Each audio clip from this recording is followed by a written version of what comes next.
اعوذ باللہ من الشیطان الرجیم بسم اللہ الرحمن الرحیم۔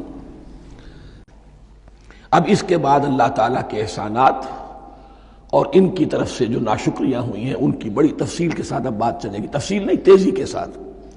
یہ واقعات کئی 100 برس کے ہیں، لیکن ایک تو یہ کہ ان کی تفاصیل مکی صورتوں میں آ گئی ہیں، سب سے زیادہ سورہ اعراف میں ملیں گی، اور بھی کئی صورتوں میں آپ کو مل جائیں گی۔ یہاں پر تو پے بپے، جیسے کہ ایک قرارداد جرم کسی پر کی جاتی ہے تو اس میں سب گنوائے جاتے ہیں، تم نے یہ کیا، یہ کیا، یہ کیا۔ وَإِذْ نَجَّيْنَاكُم مِّنْ آلِ فِرْعَوْنَ، اور ذرا یاد کرو جب کہ ہم نے تمہیں نجات دی تھی فرعون کی قوم سے۔ يَسُومُونَكُمْ سُوءَ الْعَذَابِ، وہ تمہیں بدترین عذاب میں مبتلا کیے ہوئے تھے۔ يُذَبِّحُونَ أَبْنَاءَكُمْ وَيَسْتَحْيُونَ نِسَاءَكُمْ، تمہارے بیٹوں کو ذبح کر ڈالتے تھے اور تم